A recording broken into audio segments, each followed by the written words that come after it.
a new season of What's Eating Harlem. I'm Selena Hill. Harlem is one of the most hippest, hottest, and down-to-earth communities in the world, as well as being one of the most historic. We're going to carry you on a ride to all of the great food, art, entertainment, and history that Harlem has to offer. So let's get started. This creative mother-daughter team showcased their 5th season of Harlem Fashion Week with the values of innovation, elegance, and inclusivity. I built this room with my hands. This whole room? The entire room, every piece of electric, every piece of everything. He's music producer turned real estate developer. Albert Elkerson is creating something special on the Bronx waterfront. This group has one goal in mind: save Harlem from late night jazz.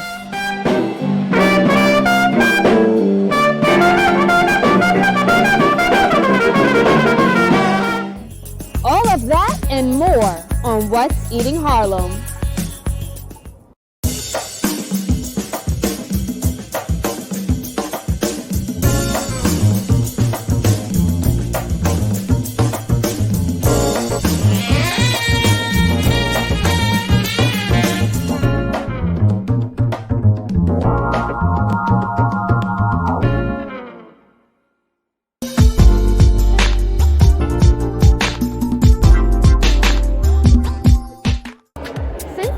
Of the Renaissance, Harlem has been known as an epicenter of art, culture, and fashion. But style is what Harlem does best. So it's only right that each year during New York Fashion Week, Harlem shows up and shows out. Tonight we're here at Harlem's very own Fashion Week, an annual event that showcases designers of color. We'll speak to the designers, the vendors, as well as to the mother and daughter duo behind Harlem Fashion Week.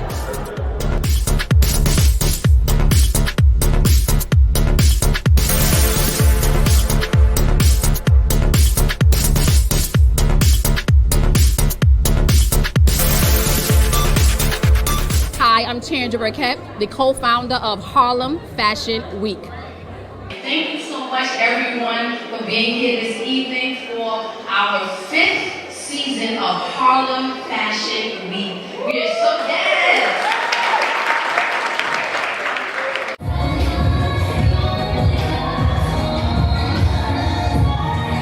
Tell us about the 5th season of Harlem Fashion Week, the theme, and everything going on this year. This season of Harlem Fashion Week, New York Fashion Week, comes to Harlem. And that's really what one of the goals of Harlem Fashion Week is, to bring New York Fashion Week into the Harlem community. Our values are innovation, elegance, and inclusivity, which is why we had an international move this year, where we had Adama Paris come all the way from Senegal, West Africa, to showcase our beginning show, our first show, 6:15, as well as have local designers participate, because we wanted to broaden this whole message of Harlem Fashion Week. We actually went to Dakar last June and built a relationship, and that's when we had Adama come over. So it's about going global. It's about having a global reach with a local impact. We're just really excited about this year. We have Sephora Columbus Circle featuring Kevin Aucoin. Cosmetics as part of this whole brand experience. So Sephora's in the house, and we're so excited. They're giving gift bags. Inclusivity this year, we had Rev Doll, which is an international plus-size brand. So it's important that we broaden the conversation when it comes to fashion, that it's not the cookie cutter, tall, slim, and that's, in terms of what we're looking at in design as well as models, which has always been the message of Harlem Fashion Week. So having being inclusive, we had Rev Dolls this year, we had Diva Big, that's also a plus-size brand, because we wanted to have a larger conversation when it's talking about fashion. On this electric right, world sees us tonight. We're lightning bolts in the sky, flashing with thunder, and it's beautiful all over. Hi, I'm Adama, designer of Adama Paris. Tonight I show my first ever male collection. Normally I do female, and this is my first collection, so I'm always excited and nervous at the same time. And this collection is all about Sahelian boys, so those who live in West Africa in the desert. So that's why we use linen and color like beige, brown, And also we use our first accessories, male accessories, with sandals made in Senegal by my artisans. So I'm glad we just brought the best of Africa here today in New York. So I'm glad people liked it. I am a former banker, and I was born and raised in France. And I went back home because my parents was diplomat in Europe, so we traveled in several cities. So I went back home 10 years ago, and I wanted to, like, all African wanted to go back in Africa and support my people and try to kind of make something out of my life and make something for Africans. We've been doing our thing for years. We create Black Fashion Week 6 years ago in different cities, in Prague, in Paris, in Montreal, in Brazil, and lots of cities in Africa. I also launched the first ever African TV. It's called Fashion Africa TV and air in 46 countries in Africa and Europe. We're gonna come to America. It's hard to get into the network, but yeah, we've been doing our thing in Africa, and I kind of believe that going back changed my life. Like, Africa changed my life in a better way, and we're trying to make Africans believe that we can make it. We can make it in our own country. We can make it in our own time. We can make it by doing our own thing and in our own rhythm. And I believe that together we're stronger. That's why I came when Harlem Fashion Week invited me. My mother was always very familiar with her neighborhood, but one day she stopped at the stop sign for much longer than usual. And she didn't know whether she should go forward or turn, and she wasn't even really sure where she was at. It was very unsettling for her. I felt so much better after my son told me, "Mom, I don't want you to worry or be afraid. I'll be there for you, and we'll figure it out."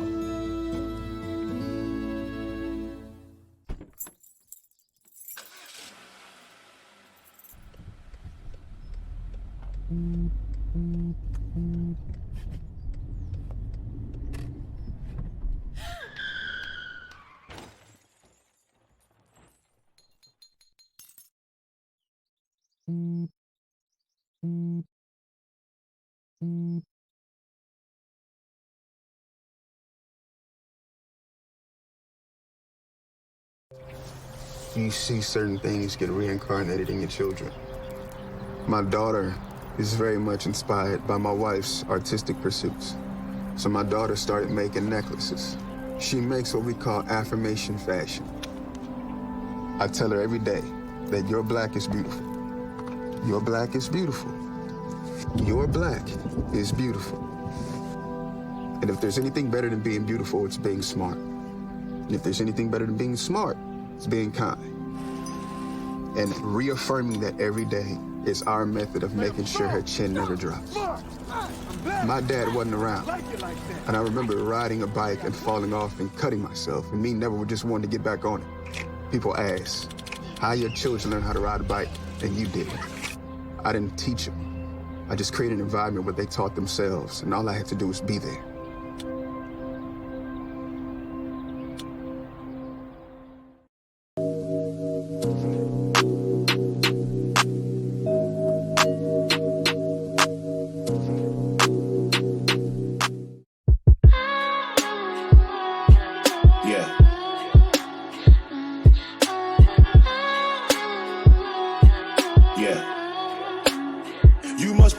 By the lights, we came to shine here. Watch it look daytime in the night. We bring the vibes here. We full of life, you keep the change, keep the change. They hate and say we went and changed. I stay the same. You must be blinded by the lights. You must be blinded by the lights, lights. Yeah, yeah, yeah, yeah.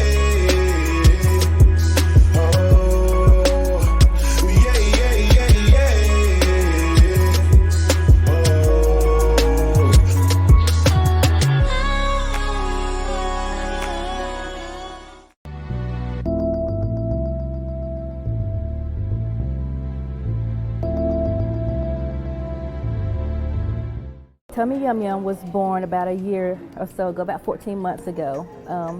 I used to do oral surgery, and we had an accident in the office where a child passed away due to something that, due to eating before surgery. So they closed my office down that I worked in, and so I went to work somewhere else.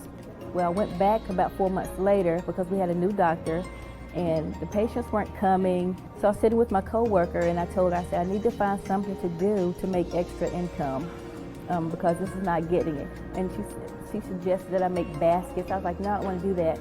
And then I heard God say, do candy apples. So I started laughing because I'd never done a candy apple before in my life. And so I said, Katie, I'm going to do candy apples. And then she laughed, and then I heard the name Tummy Yum Yum Gourmet Candy Apples. And I know this is a God business because I never made a candy apple before in my life. So I put it on Facebook Thursday, July 17th, and that next day I woke up, I had 8 orders. I did not know what to do. So I went on Pinterest and I started looking at other people's ideas, and so I just put my own spin on it. I have been busy ever since last July. I just feel blessed because a year ago I would not have thought I would be here at a venue like this. And this just showcases my art. And I never know who's gonna come in and see what I do. I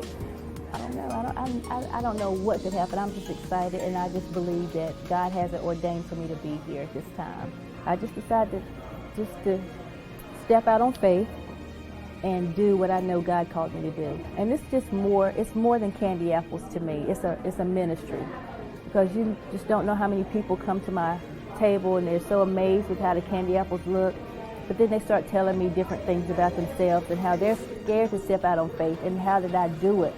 I knew God told me to do it. I heard him when he said, do candy apples.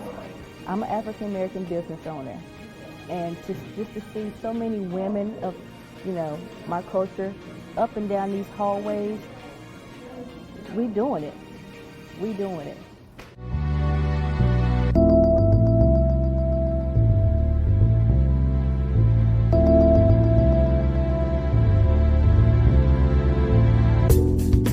Our first show was so packed. We were like, oh my God, where are we gonna fit all these people? And we didn't imagine, not in our wildest dream. We were like wondering, where did people find out about the event? They were contacting us the day of the event. People were still flooding our doors. I think we have just so much gratitude and thanks that every season, people just continue to show love, show support. It's amazing.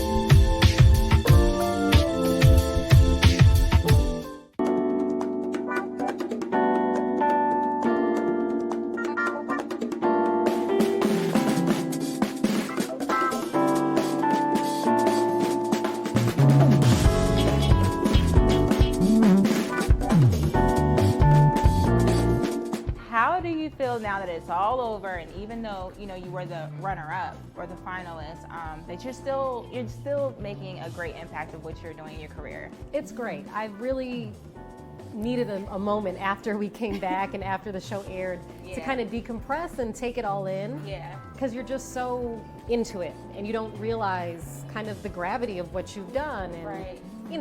The food that you've put out there, and the image of yourself that you've put out there. So it's kind of like, wow, let me digest everything that I just did. And I had a lot of support from a lot of great people reaching out, and it's just been amazing.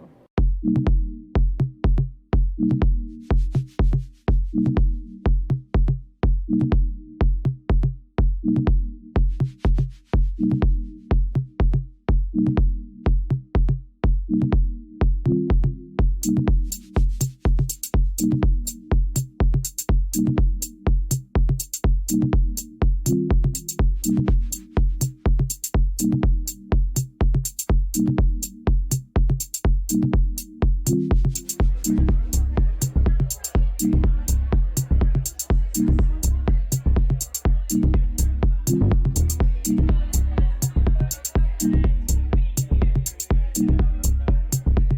What's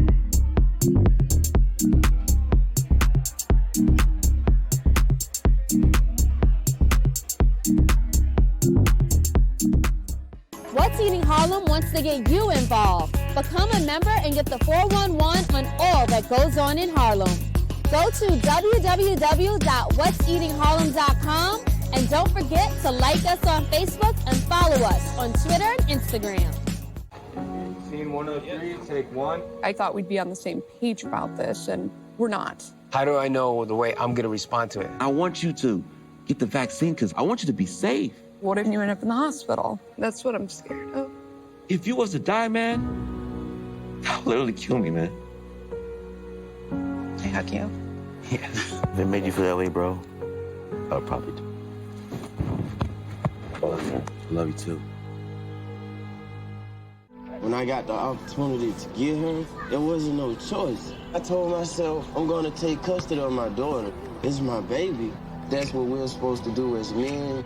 Take care of our home, build a foundation, you know what I'm saying?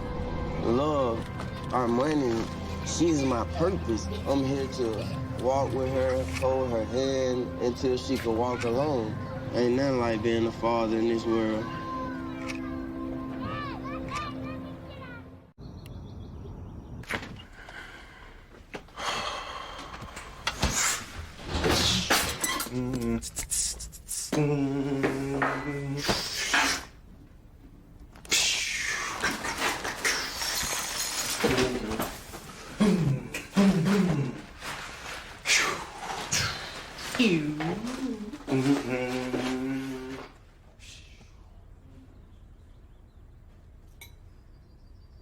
My mother was always very familiar with her neighborhood, but one day she stopped at the stop sign for much longer than usual, and she didn't know whether she should go forward or turn, and she wasn't even really sure where she was at. It was very unsettling for her. I felt so much better after my son told me, Mom, I don't want you to worry or be afraid. I'll be there for you and we'll figure it out.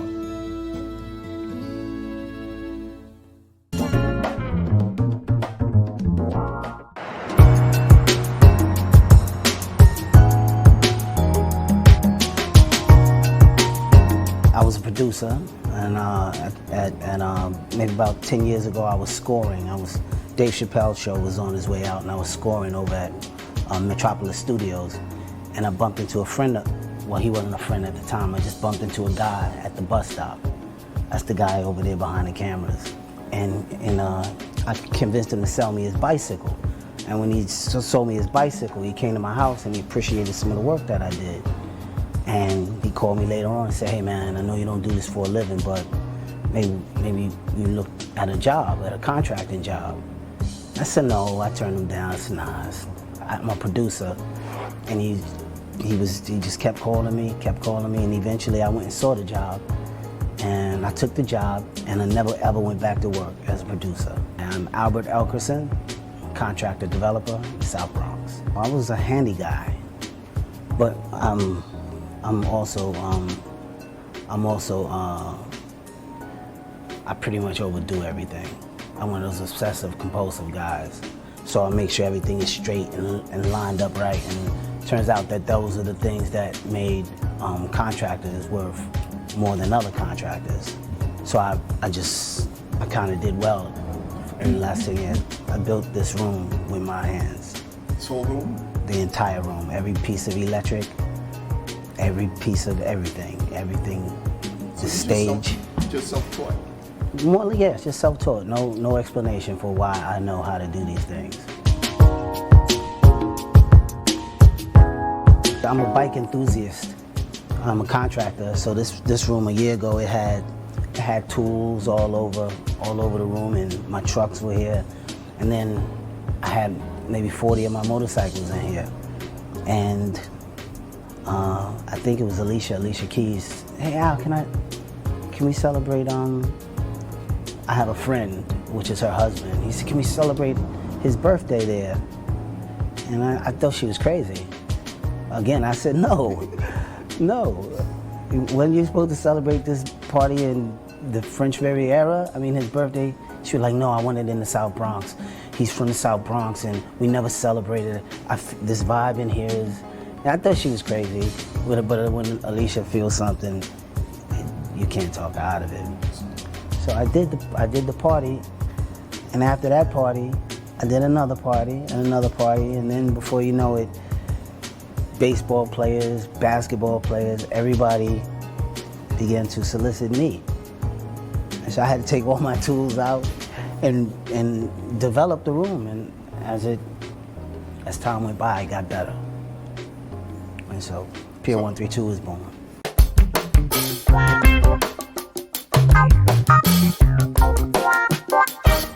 At the time, I didn't realize that I was a developer.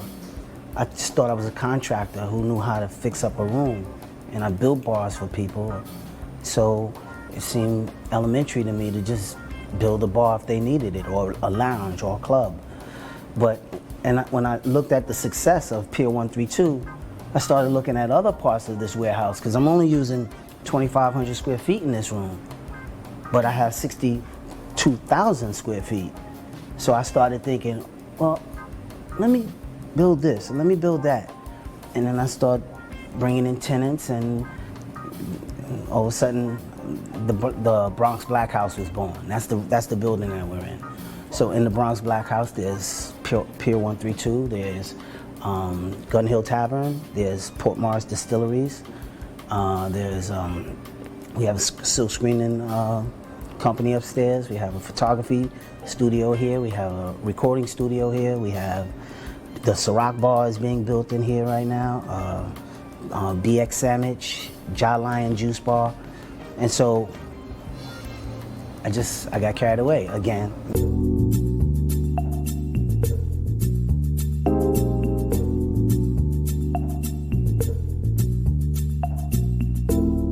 You're now a developer. Is that something you're going to be moving into? I can't go back. It's almost like production. I can't do production anymore, and I can't be a contractor or a carpenter anymore. I have to. See, logic kicks in eventually, and what I looked at was the history of every other waterfront in the New York City tri-state area, and just when I started looking at what happened on every single waterfront, I started wondering, why hasn't that happened on this waterfront? This is the very first block in the Bronx, and I just couldn't figure out why the gentrification hadn't spilled over into the South Bronx.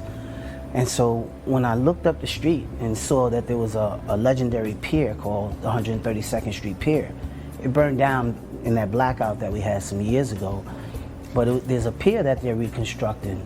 And so that's how Pier 132 became Pier 132. And so I started thinking, what could we do? I mean, if I could get Alicia Keys here, if I can get Carmelo Anthony here. One time I came in the theater in the back and Oprah was sitting in the back watching Superfly. So I started thinking, if people will come here for this, what if I can get a whole eclectic crowd to appreciate this waterfront just the way they did Dumbo, Tribeca, Chelsea, Long Island City, Williamsburg, I became obsessed almost with trying to figure this out. But I had to put my money where my mouth was in order to find out if I was right. And I started building.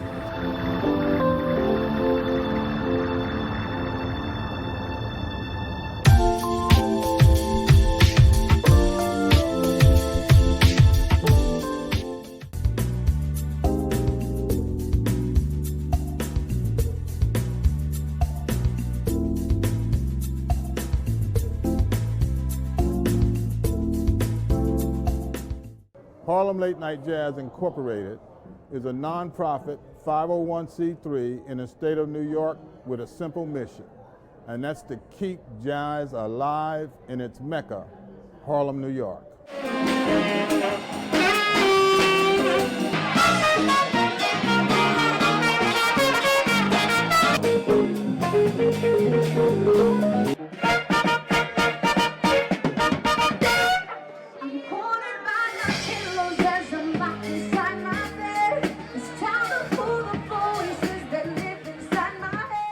Dakota Pippins, Board of Directors, and president of Harlem Late Night Jazz Incorporated.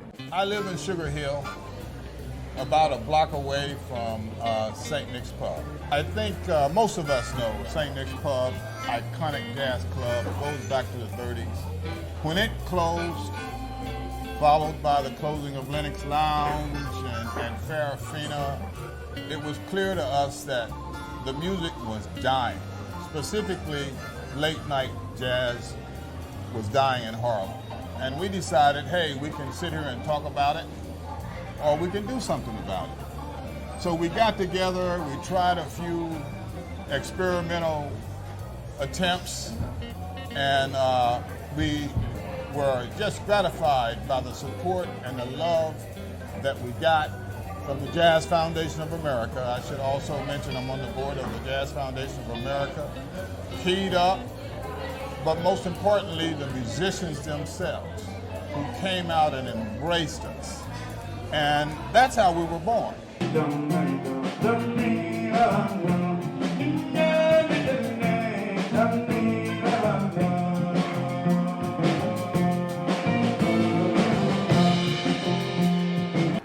C. Kelly Wright, Board of Directors and host of Harlem Late Night Jazz. Welcome, welcome, welcome to Harlem Late Night Jazz. It's Friday night live at Mist Harlem. My Image Studios and yours, that's right, you can give it up. Yes, yes. You are in for a special treat tonight. Harlem Late Night Jazz, let me tell you, it's more than just a party, it's a mission. Our mission is simple. It's to keep late night jazz alive in Harlem. It's Mecca. When I'm hosting, what I'm basically doing is making sure people feel welcome. People know that they have the responsibility and the opportunity to have a good time. So I think by enjoying the environment myself, and making friends amongst the people and connecting people. It's just a way to make sure that everybody's getting the good time that they came out to get. I mean, we come from bones of the slaves buried in the concrete. I told you this is where my black people meet. On this street, I call it Harlem. Paul Griffin, Board of Directors, Harlem Late Night Jazz. Harlem, we in Harlem,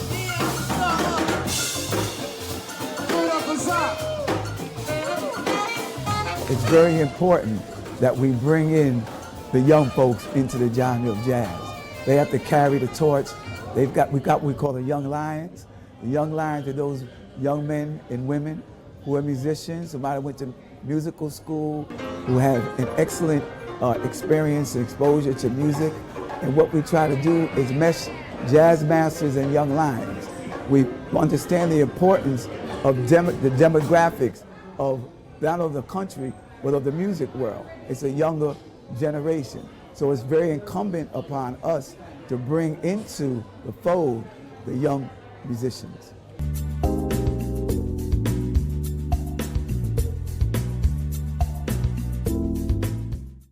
Robin Downs, social media strategist for Harlem Late Night Jazz.